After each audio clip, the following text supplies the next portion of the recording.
Čia, Robertai, yra Kėdainių senamiestis. Aha, nesu buvęs. Ir Kėdainiuose gyvena per 30 000 žmonių. Garsėja senamiesčių, virš 600 metų senumo Kėdainiai yra.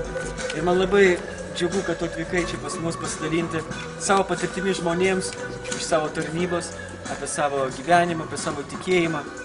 Bet mane domina, kodėl tu pasirinkai aro tarnybą? Aro tarnybą aš pasirinkau todėl, kad nuo pat vaikystės man patiko sportas, patiko judėjimas. Ir tai tas darbas, kur iš tikrųjų yra daug adrenalino, daug judėjimo, būtent todėl.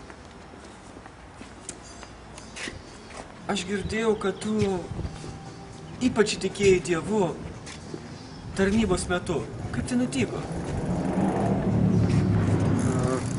Jo, būtent aš, tas tikrasis toksai santykis gyvas su Dievu atsitiko būtent tame laikotarpyje, bet nemanau, kad tai, specialiai, būtent todėl, kad aš, dirbau ore, arba tas, ne. Dievas, aš manau, jis nėra apribotas mūsų vietoje ir jisai mum apsireiškia tada, kada jisai sugalvoja, čia jisai yra Dievas. Jisai tai pasirinko, tai ne mano valia. Matai, Robertai, daugelis pavydėtų tavo situacijai, tu turi gerą darbą, tu turi fiziškai gerai sudėtą kūną, esi aukštas, moki naudotis automatais, pistoletais, turi gerą vardą, turi automobilį, turi šeimą, turi namus nuosavus, gyveni Žemaitijos nacionaliniam parke. Atrodo viskas, tu turi gerą vardą, gerą reputaciją, vaikams vedi stovyklas, nors čia vėliau. Bet aš noriu paklausti, kodėl tau neužtenka tų dalykų, o būtent reikia tau tikėjimo Dievu. Būtent neužtenka tau tų dalykų, kas populiaru šiandien pasaulyje. Visa tai, kad tu išvardinai, man tai yra niekas. Man tai nereikalinga. Man reikalingas tik tai tikėjimas Dievu. Bet klausimas yra, kodėl? Todėl, kad tai yra gyvenimas. Tai yra gyvenimas, tai yra kvėpavimas, tai yra jautimas, tai yra visas. Man tikėjimas Dievu, tai yra visų pirma, man yra tikėjimas Dievu, o visi kiti dalykai. Nes kas iš to, jeigu aš neturėsiu santykių su Dievu ir aš turėsiu visus tos dalykus. Pažiūrėkite, tas sienas, jos yra. Čia pirukuotas truputėlį. Jos yra ir taip viskas šitam gyvenime, šitam pasaulyje yra. Viskas sunyksta.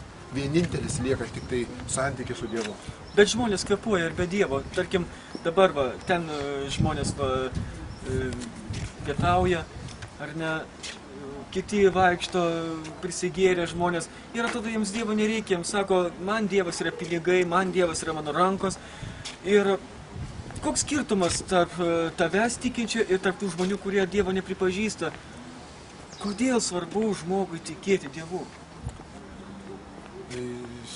Nes tai, kai tu taip uždavai klausimą, aš lygtai, nelygtai, bet nenorėčiau atsistoti, lygtai aš esu kažkuom geresnis, o jeigu jisai netiki Dievu, kažkuom blogesnis. Bet man vienintelis tik tai, tokia baimė yra už tos žmonės, kurie tvirtai sako, man nereikalingas Dievas. Nes Jėzus, kai vienas žmogus nuėjo laidoti savo tėvo, Jėzus tą žmogų, kuris nuėjo laidoti savo tėvą, pavadino jį mirus. Jis buvo dar gyvas. Ir todėl aš tikiu, kad tie žmonės, kurie neapsisprendė gyventi su Dievu, neturi tikėjimo su Dievu, Dievo akyse jie yra mirę. Man labai gaila.